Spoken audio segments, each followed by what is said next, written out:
Hello, नमस्कार भाइयों और बहनों। मैं रजनी सिंह सशक्त एम्पावरिंग लाइव्स की तरफ से बिना कैमरा, लाइट्स, एक्शन, मेकअप आज आपसे अपने घर से बात कर रही हूँ।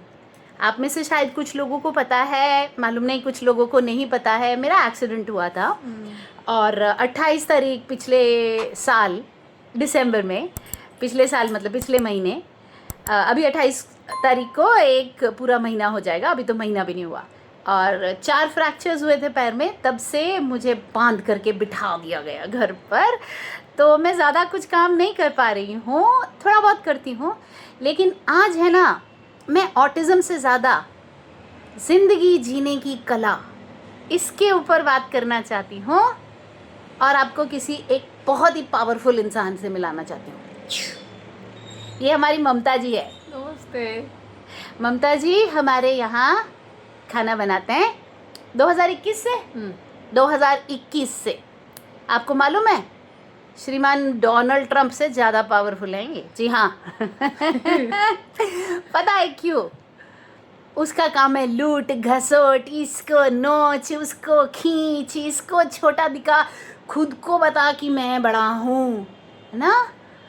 और असली ताकत लूट घसोट, नोच खसोट में नहीं है, अपने अंतर मन में विश्वास रखने में है और अपनी परिस्थिति को, अपने सर्कमस्टांस को, ऑटिज्म होए, ये टूटी टांग होए, ये तो छोटी सी बात है, ठीक हो जाएगी, या फिर कोई बहुत बड़ी समस्या होए, उसमें से कैसे निकलना है। क्योंकि ईश्वर ने, महादेव ने हम सबको ये ताकत दी है कि हम उसमें से निकल सकते हैं। तो बड़ा छोटे से मैं इनकी स्टोरी मैं आपको बताती हूँ और उसके बाद ये आपको अपनी स्टोरी बताएंगे, जो कि मैं चाहूँगी कि ये सारी मेरे चैनल के ऑटिस्टिक माओं से बात करें और उनको थोड़ा सा समझाएं कि कोई भी चीज़ मुश्किल नहीं होती।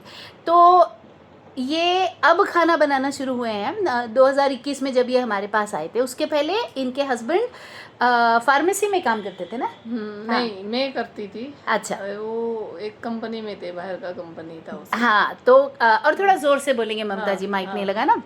तो वो कंपनी में काम करते थे, ये भी करती थी, और वो ओला भी चलाते थे, और बहुत बढ़िया से सब गुजारा निर्वाह सब अच्छे से हो रहा था।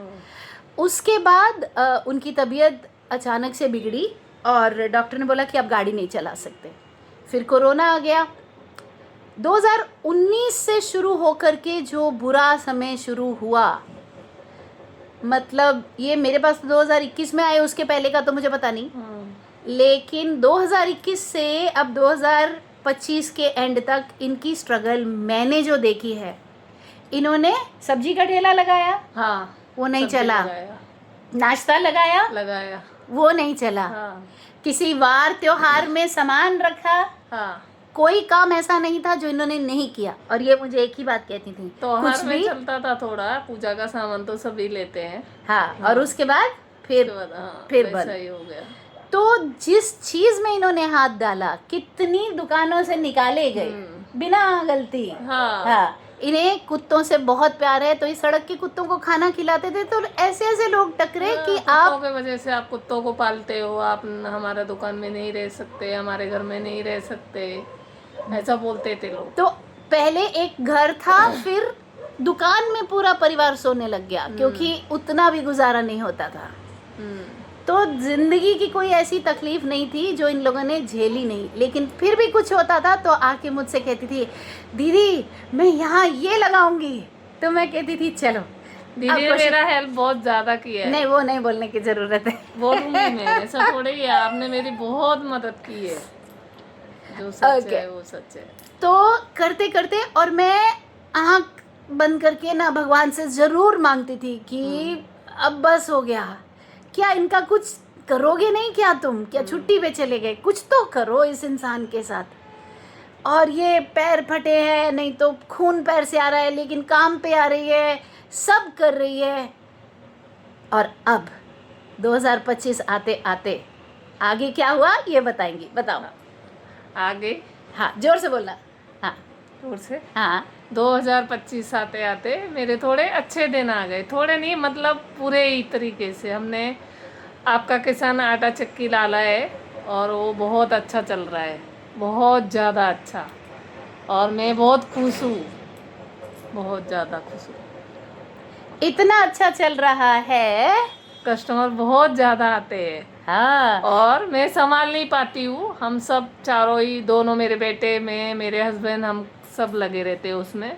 हाँ और कल मुझे मंदिर जाना था, कस्टमर पे कस्टमर आ रहे थे, फिर भी मैंने जिद पकड़ी, मैं जाऊंगी तो जाऊंगी मैं। जिद्दी रजनी हाँ की जिद्दी कुक। मैं बोली मुझे जाना ही है मंदिर, क्योंकि मैं नई साल को जाने वाली थी, नहीं जा पाई, पता नहीं क्यों।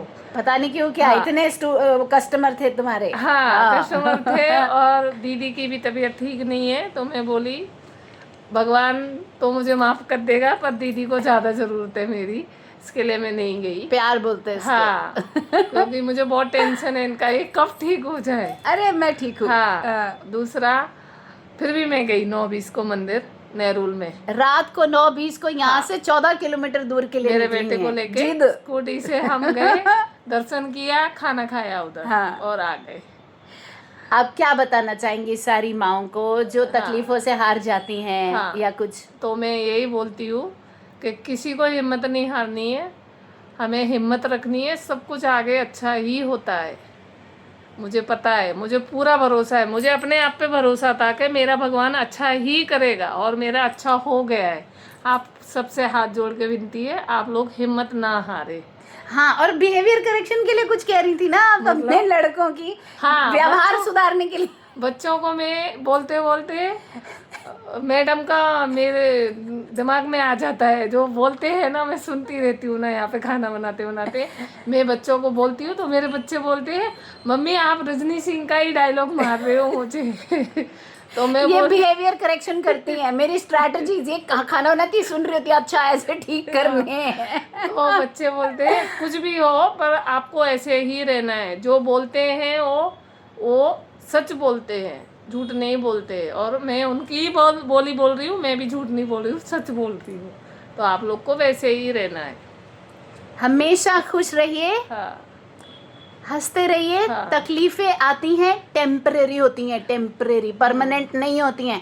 अगर ममता जी जैसा इंसान इतना नीचे जाने के बाद, आप सोचिए ऑफिस में हस्बैंड काम करते थे, खुद भी कहीं काम करती थी, ठेला लगाने तक आ गए। मैंने सब कुछ किया है, बहुत कुछ किया है, और मैंने कभी भी तकलीफ ऐसा दिखाई नहीं। दीदी के घर पे मैं हंसते हुए ही आती हूँ और हंसते हुए ही रहती हूँ। मुझे कोई गुस्सा भी करता है, मैं हंसती ही रहती नहीं हूँ। ज्यादा गुस्सा कर मेरे दिल में कभी भी किसी के लिए ये नहीं रहता, मतलब कि इन्होंने मुझे गुस्सा किया तो मैं इनसे चिढ़ जाऊँ, मुझे चिढ़ कभी नहीं आती। मुझे गुस्सा आता है ना, तो मैं अपना गुस्सा हंसी में निकालती हूँ, ताकि सामने वाले को लगे ना कि मैं गुस्सा हूँ। तो ये एक छोटा सा मैसेज था मेरी तरफ से हर उस पेरेंट को, हर उस फैमिली को जो तकलीफ से गुजर रहे हैं, कि भाई हैंग इन देयर, एफर्ट मारते रहो। इससे कोई फ़र्क नहीं पड़ता आप कितने पढ़े लिखे हो, ना पढ़े लिखे हो, क्या हालात हैं, अमीर हो गरीब हो, सबके लिए स्ट्रगल एक जैसी होती है। ऑटिज़म होए ना होए, सबकी स्ट्रगल एक जैसी होती है। ईश्वर लेता है इम्तिहान, किसी का छोटा, किसी का इतना बड़ा, लेकिन जो चलना नहीं रुकते वो कभी पीछे नहीं है होते, आगे ही बढ़ते हैं। मेरे जैसी है। Okay bye. कमेंट्स में लिखना आपको कैसा लगा, और आपके विचार भी लिखना। और जब कभी अगर मन उदास हो जाए तो ये वीडियो ज़रूर देखना।